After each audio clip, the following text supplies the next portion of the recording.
Camilo sentia-se só. Os velhos companheiros de infortúnio além-túmulo já haviam partido para novas provações na terra. Teócrito o ouvia bondosamente. Não só Belarmino e Joel desceram as renovações reparadoras, irmão Teócrito. Nos últimos anos venho procurando encontrar-me com outros amigos e instrutores. Tudo em vão. É verdade, Camilo. João de Azevedo e Amadeu Ferrari também voltaram ao dever de renovar as experiências fracassadas. Mas já partiram à terra ou ainda continuam no recolhimento? Pobres espíritos. Há 8 anos que não os vejo. Amadeu, vítima de desgostos e remorsos inconsoláveis, nem mesmo terminou o curso preparatório conveniente. Muniu-se de profunda coragem à luz dos ensinamentos cristãos e partiu. Em nossas últimas conversas, ele afirmava que voltaria ao Brasil caso obtivesse consentimento do Instituto. Pois lhe foi concedido, Camilo. E ainda o autorizamos, como também nos havia solicitado, a retornar numa condição muito difícil, muito humilde. Assim, irá reparar com paciência a dupla mágoa que o aflige, a do suicídio e a da tirania. Não sei, meu Deus, juro que não sei, porque ainda não tive coragem de imitar esse gesto tão nobre deles. Tenho procurado por vários anos os conselhos do Dr. Roberto, mas há tempos que não o encontro. Roberto de Canalejas não faz mais parte da nossa equipe de médicos aprendizes, Camilo. Ele deixou o departamento hospitalar, pois acaba de partir para a reencarnação. Tomou novas vestes carnais, sob a responsabilidade de atuar nos ensinamentos da terceira revelação. E a irmã Rita de Cássia? A linda e encantadora vigilante que já enxugou tantas lágrimas dos meus olhos torturados. Por onde anda essa alma iluminada, a quem me afeiçoei com a mais doce ternura possível ao meu coração? Ela seguiu o gesto de Roberto? Os dois reencarnaram na mesma época, mas não viverão experiências semelhantes. O matrimônio não está no trajeto do admirável Roberto de Canalejas. Ah, Roberto, espírito iluminado. Certamente optou por não se casar, fiel ao antigo sentimento pela mulher amada. Exatamente, meu irmão. Preferiu antes servir às causas mais amplas, desdobrando-se em atividades a favor da coletividade. E quanto a Rita? Caráter firme, coração evoluído para as altas aspirações. Qual será a sua missão terrena? Irmã Rita é muito especial, capaz de realizar missões femininas de grande responsabilidade. Decidida como nunca, pediu e obteve permissão para casar-se com Joel Steele. Surgirá em sua vida como radiosa aleluia, depois que ele se reabilitar perante a própria consciência. Que ótima notícia! Afinal, Rita e Joel se amam. Percebi isso bem cedo. Merecem ser muito felizes sob a lei do Todo-Poderoso. E assim será, Camilo. Pois o Senhor dos mundos e das criaturas, na imensidão de sua bondade, permite à alma arrependida tais compensações. Rita será na terra como foi no espaço, a vigilante amorosa e gentil que, no círculo familiar terreno, se rodeará de almas ainda carentes de amparo. E se bem a conheci, irmão Teócrito, ela irá confortá-las, reanimá-las afetuosamente, ao mesmo tempo em que, através de virtuosos exemplos, as impulsionará para a vitória.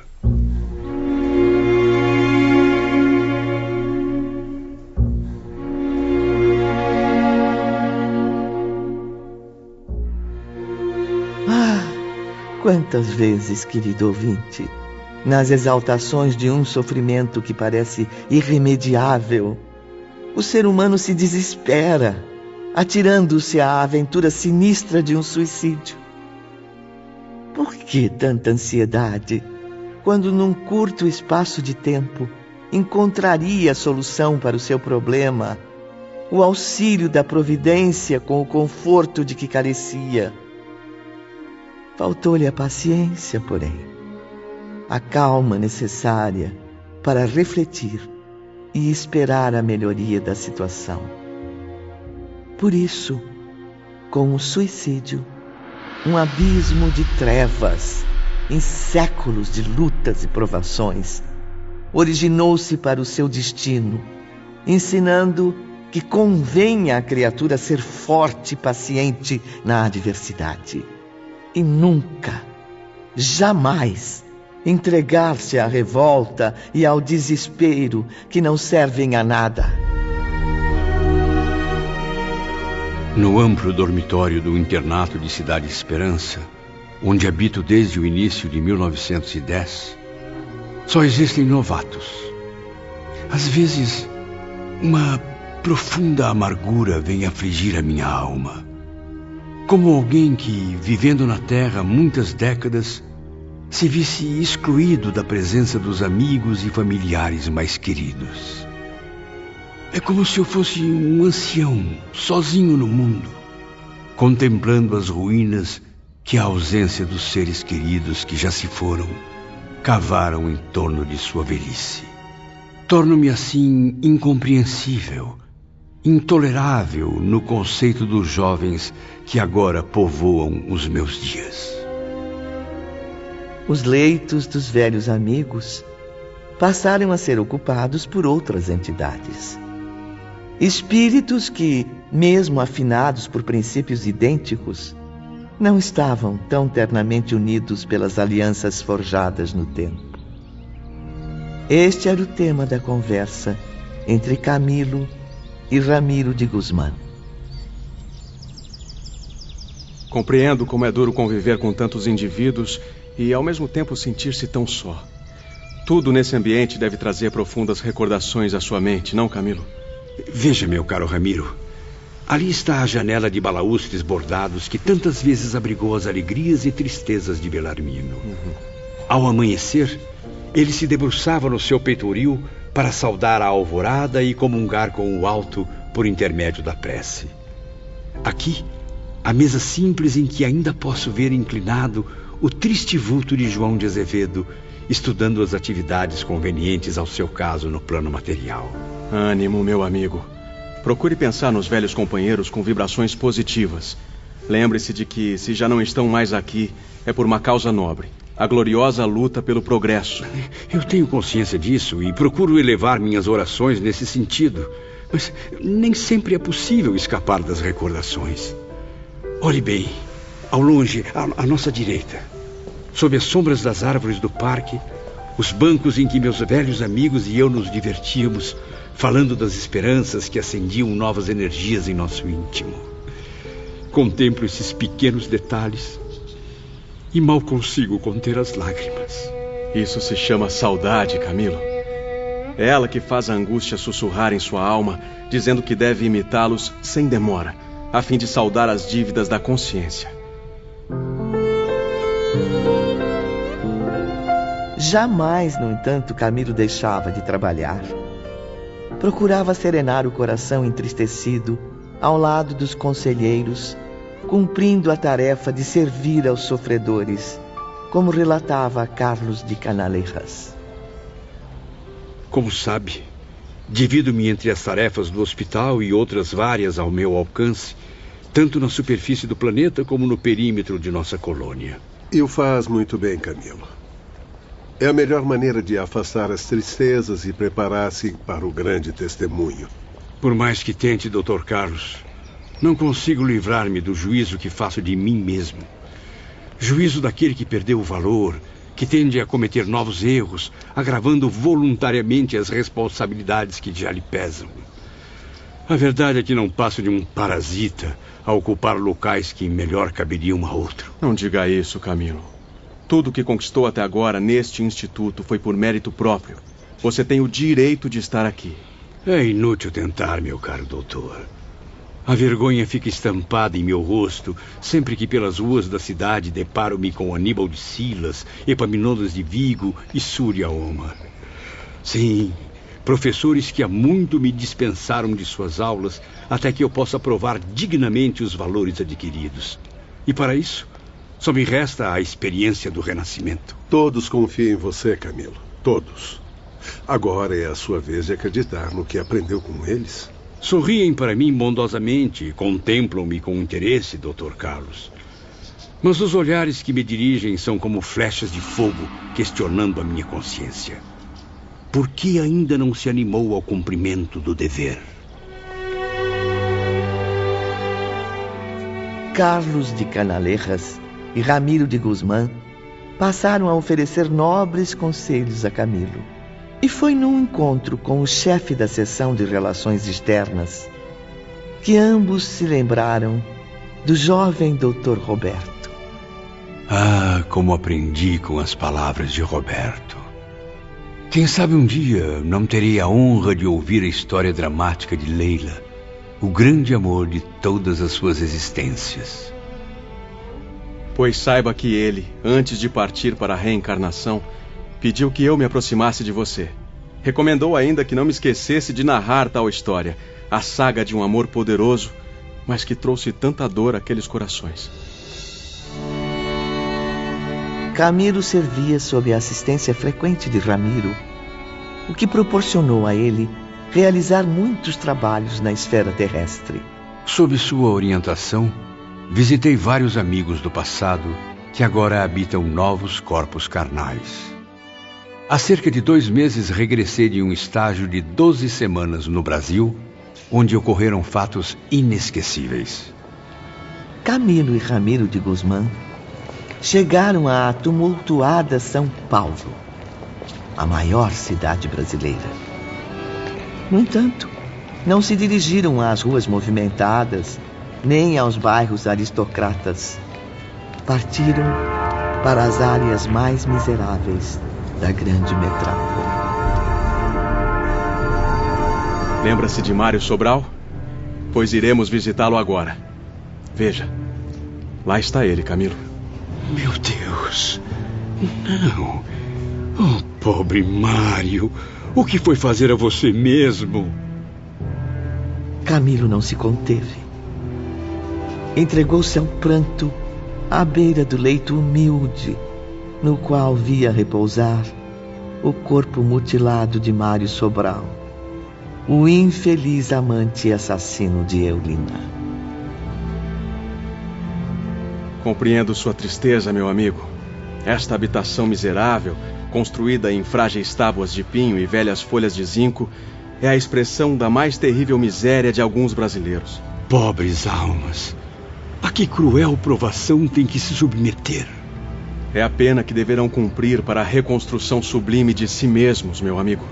Infelizmente, Ramiro, devo reconhecer. Este é também o único lar conveniente à reencarnação de um antigo boêmio que viveu movido pela vaidade. Sim, e que pelos antros da vadiagem, pela infâmia dos bordéis, dilapidou a herança paterna. Dinheiro tão honrado e adquirido com tanta dificuldade nos trabalhos campestres.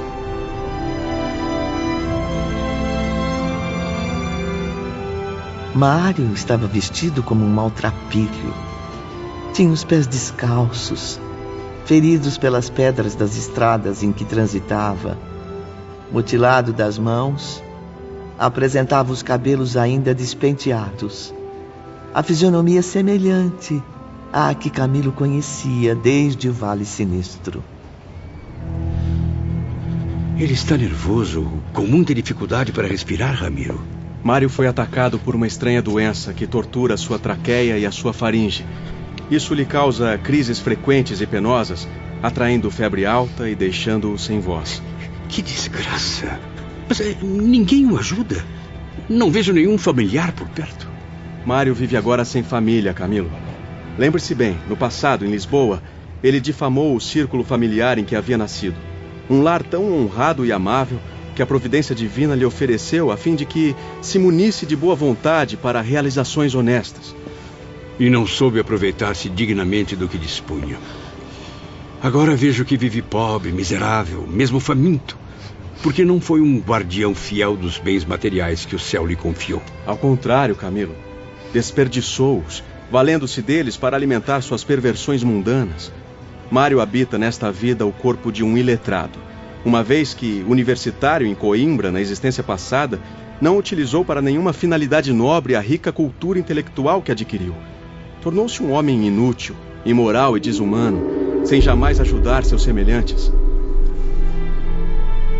Naquele momento, Ivone, eu não via mais à frente de meus olhos apavorados aquele Mário Sobral inteligente, cujo farto vocabulário encantava os companheiros de enfermaria. Observava somente um mendigo infeliz que estendia súplicas à caridade alheia. Ramiro, no entanto, tentava esclarecer minha mente angustiada com sua confortadora sabedoria. Compreendo suas lágrimas, Camilo. Mas deve-se ater às circunstâncias que levaram Mário Sobral a esta terrível condição. Meu Deus! É a ruína social reduzida ao mais baixo nível que já pude testemunhar. Não exagere, Camilo. Veja bem, observe com o olhar do coração. Não contemplamos um depósito de ruínas neste casebre ou neste corpo mutilado, mas o trabalho de reerguimento espiritual de uma alma pertencente à imortalidade. Sim, meu caro ouvinte. Profundamente arrependido dos atos cometidos no passado, Mário traçou ele mesmo o seu mapa de provações terrenas. Camilo tinha consciência disso, mas era difícil ser frio naquele instante, compreender racionalmente o motivo de tanto sofrimento. É tudo resultante da lei de causa e efeito, meu amigo. Lembre-se de que Mário cometeu suicídio por enforcamento, o que explica a origem dos males que ele sofre agora, com imensas dificuldades para respirar. Certamente, Ramiro, tanto a doença mental quanto a enfermidade na faringe são repercussões desse ato brutal. São a prova de que todo este lamentável presente é obra do seu próprio passado, e não um castigo proveniente de um juiz impiedoso e vingativo. Mas quanta ruína, quanto desespero! Oh, Deus Pai! Você diz que o que vê são apenas ruínas, Camilo. Pois bem, destes escombros tão cruéis, despontará para Mário Sobral a alvorada de novos progressos. Recuperando-se neste ambiente, ele estará saldando a dívida que o atava às torturas do remorso. Assim, alcançará a reabilitação perante si mesmo e as leis que infringiu. Mas como? Vivendo aqui abandonado à mercê da caridade das criaturas humanas? Engana-se.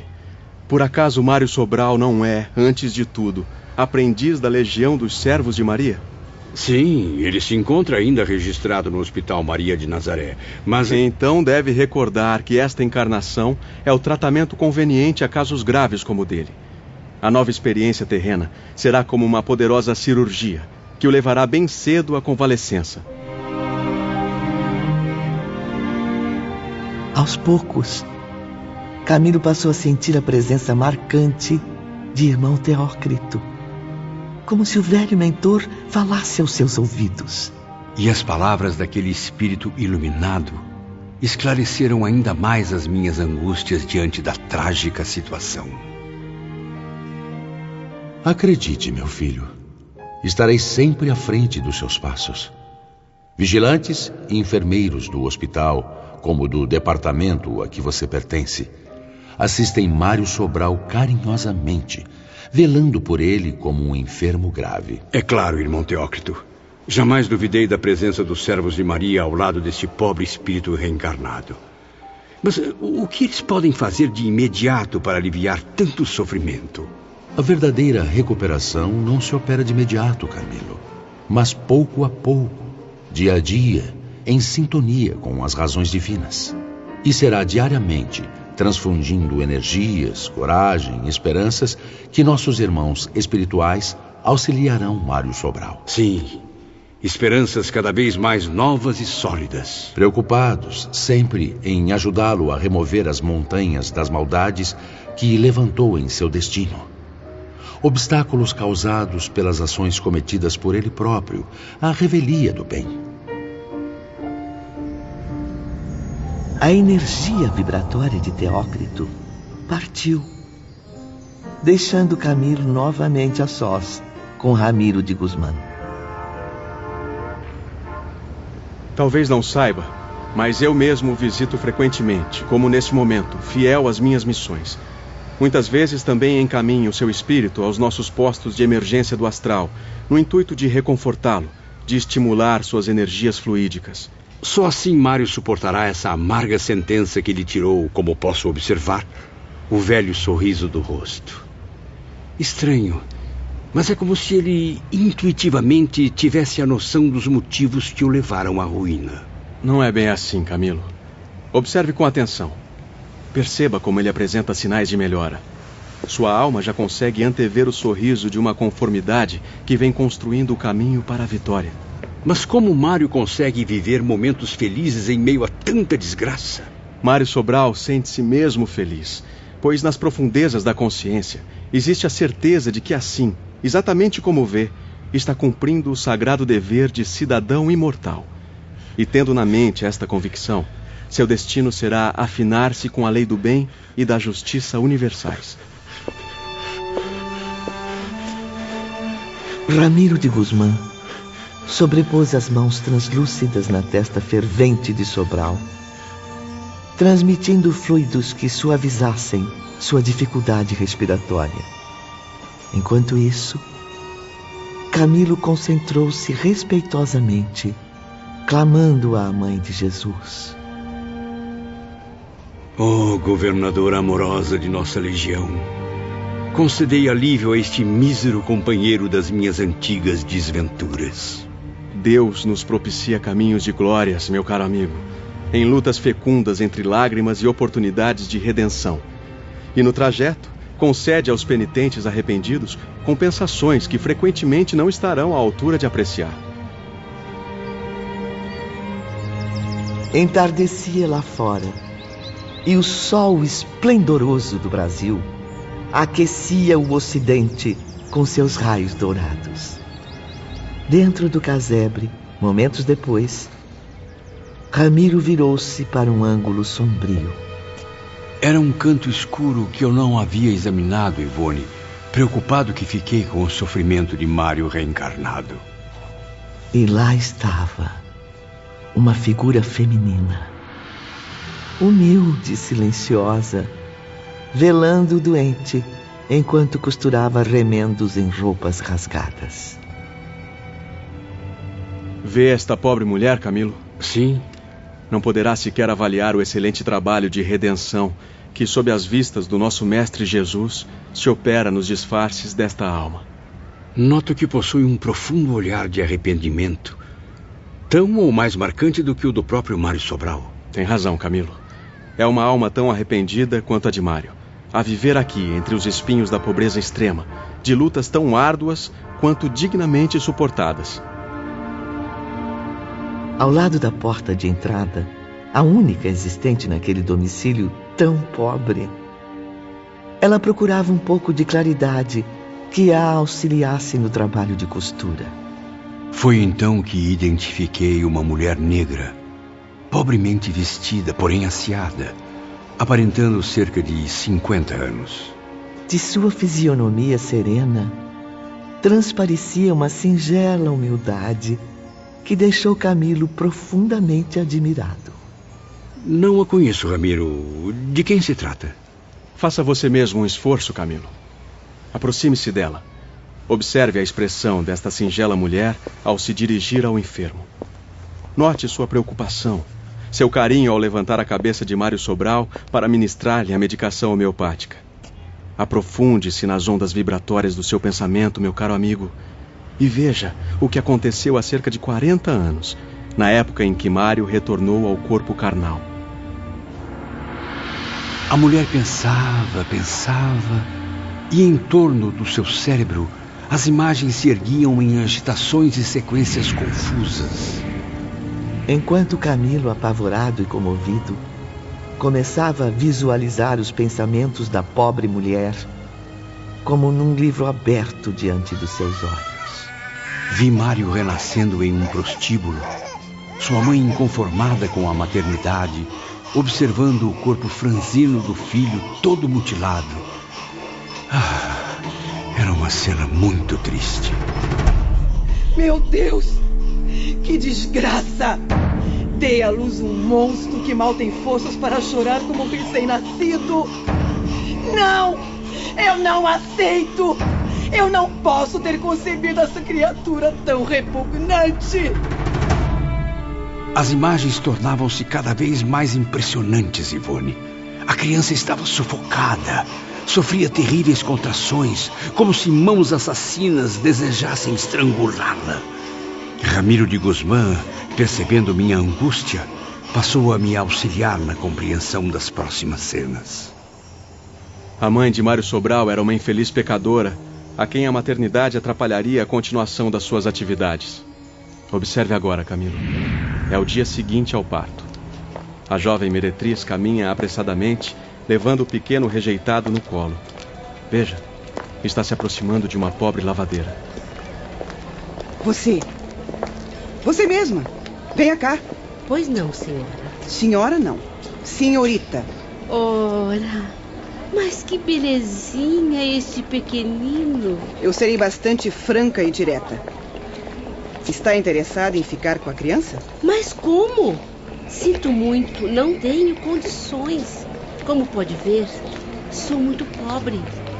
Vivo com muita dificuldade. Confio em sua força de vontade. Além disso, eu prometo a você, desde já, uma boa gratificação mensal pelos serviços prestados. A bondosa operária acabou consentindo, visando não apenas ao acréscimo do rendimento para sua desprovida bolsa, mas principalmente obedecendo aos impulsos caridosos do seu generoso coração. Sim, Camilo. Independentemente da baixa condição que ocupava no plano social, a caridosa lavadeira cultivava uma alma elevada. Sabia que a adoção daquele frágil ser, rodeado de trágicos resquícios do passado e perspectivas desoladoras no presente, seria certamente um destino traçado por Deus. Acompanhe agora, meu amigo, a comovente imagem do enjeitado sendo recebido na humilde choupana. Repare como a bondosa lavadeira procura amá-lo como se fosse sangue do seu sangue. Quem é aquela menina que trabalha no riacho à frente da cabana? É a filha desta mulher iluminada. Tem 10 anos e, como pode ver, muito pensativa e trabalhadora. Coopera com a mãe nas tarefas difíceis de cada dia.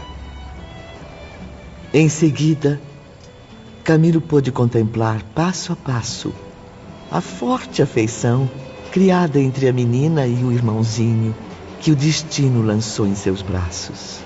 Para auxiliar o esforço materno, ela passou a criar pacientemente o desgraçado enfermo, dedicando-se durante 40 anos a essa nobre missão. Ao fim da emocionante sequência de imagens, eu era capaz de compreender claramente a poderosa ligação entre estes dois espíritos, enquanto Ramiro concluía.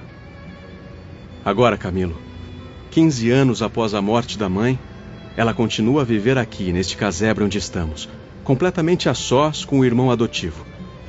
Há muito tempo não recebe a gratificação prometida pela meretriz irresponsável, mas mesmo assim prossegue fiel à sua digna missão.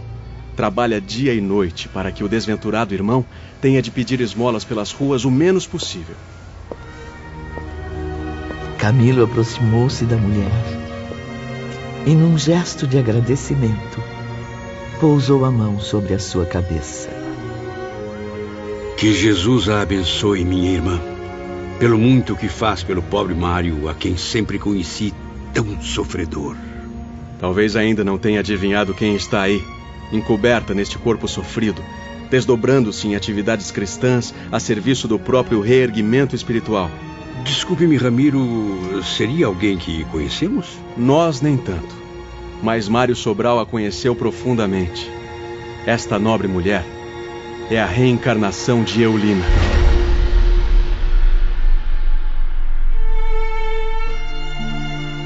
Movido pelo exemplo de Mário e Eulina, reuni forças para tomar a decisão inadiável. Deixei a atmosfera terrestre e parti na noite seguinte para o departamento de reencarnação, a caminho do recolhimento. E qual não foi minha surpresa ao ser recebido pelo irmão Teócrito dias depois, numa bela manhã de primavera. Que notícia maravilhosa, meu caro amigo. Vejo que agora, mais do que nunca, está convicto. Soube que veio tratar do esboço corporal que ocupará na Terra. Exatamente, irmão Teócrito. Já iniciei as pesquisas para o ambiente mais propício ao renascimento reparador. Consultei as autoridades da colônia que acompanham o meu caso e todas foram unânimes em me reanimar. Pois então não perca tempo, Camilo. Conte conosco no que precisar. Agradeço a todos, mas desejo organizar eu mesmo o programa para minhas tarefas reparadoras. Creio que já possuo lucidez suficiente para assumir tamanha responsabilidade. Pois muito bem. Confio em suas palavras. Tenho absoluta certeza de que será justo com você mesmo e com as leis divinas. Mesmo assim, não hesite em nos procurar. Será sempre bem recebido. Camilo passou a se dedicar assiduamente ao seu novo projeto de vida. Uma nova existência, porém marcada pelos velhos desvios do passado. No entanto, mesmo bastante esclarecido sobre o que haveria de realizar na nova etapa terrena, o nobre escritor acabou consultando os experientes mentores. E então, Camilo, a que conclusão chegou? Ficarei cego aos 40 anos, Aníbal. Porém, cegar irremediavelmente, como se as órbitas vazias de Jacinto de Ornelas se transferissem para minha face. Não há como negar, meu nobre amigo. Após 3 séculos de expectativa, meu espírito continua apavorado diante da justiça divina. É por isso que peço inspiração e auxílio aos meus amigos queridos aqui do mundo espiritual. Ainda bem que nos procurou, Camilo. Sob a luz de Maria de Nazaré, certamente ajudaremos seu espírito a equilibrar nova programação terrena com os dispositivos da grande lei. No entanto, somente após sua internação no recolhimento é que as informações subirão para a aprovação do templo. Muito obrigado, nobres amigos. Que Jesus, nosso divino mestre, os auxilie a iluminar meus passos, guiando-me na senda do dever, inspirando-me nas horas decisivas. Acredite, Camilo.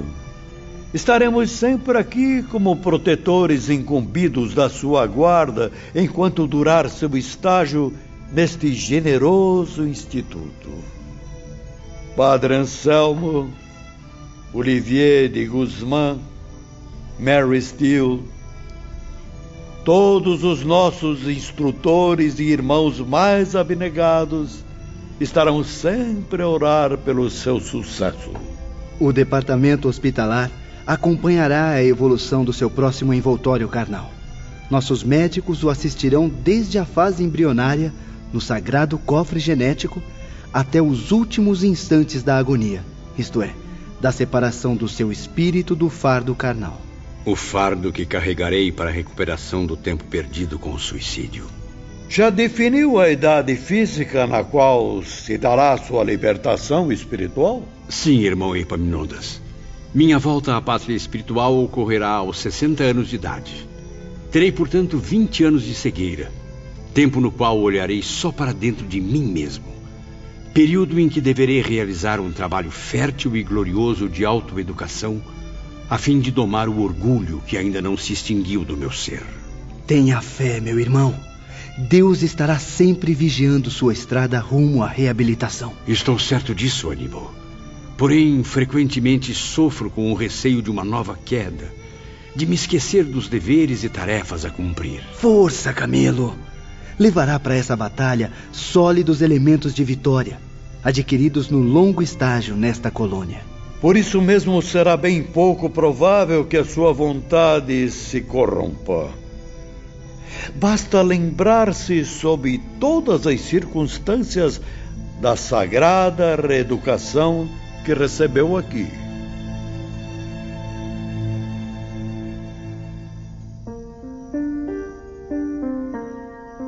Nos dias seguintes, Camilo despediu-se de todos os amigos e companheiros numa peregrinação fraterna pelos departamentos da colônia. E todos, Ivone, sem exceção, foram unânimes em me prometerem assistência espiritual durante o exílio na Terra com suas preces ao Senhor de todas as coisas. Às vésperas da partida, Camilo teve uma extraordinária surpresa. Numa tarde de céu azul celeste, o espírito da inesquecível irmã Rita deixou a esfera terrestre e foi visitá-lo na colônia espiritual, sob a luz dos últimos raios de sol.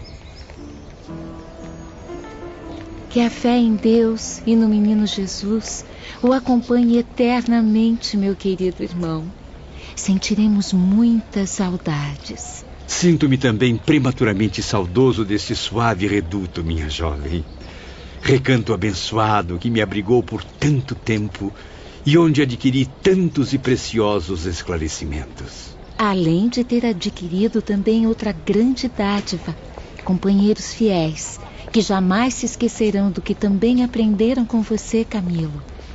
Eu soube que há alguns dias uma verdadeira romaria de amigos percorre o internato a fim de visitá-lo. Ah, irmã Rita, quanta alegria! Chefes de seção, enfermeiros, vigilantes e até psiquistas e instrutores vêm me abraçar, felicitar-me pela resolução tomada. E muitos virão, trazendo ainda, cheios de bondade e estímulo, votos de vitória e aquisição de méritos. Não tenho dúvidas, minha amiga. Estou absolutamente certo de que nos testemunhos novos que me esperam às margens do velho e querido Tejo, uma falange luminosa de entidades amigas estará presente. No dia seguinte, ofereceram a Camilo uma pequena festa de despedida e outra surpresa confortadora o esperava. Exatamente, minha cara Ivone. Através dos nossos possantes aparelhos de visão à distância, pude contemplar pela primeira vez a formosa mansão do templo na plenitude da sua intraduzível beleza.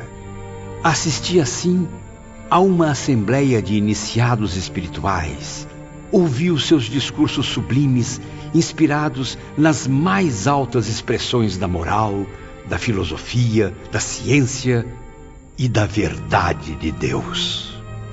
Ah, meu querido amigo, posso ver e sentir agora, através das suas vibrações, o que vivenciou naquele momento inesquecível.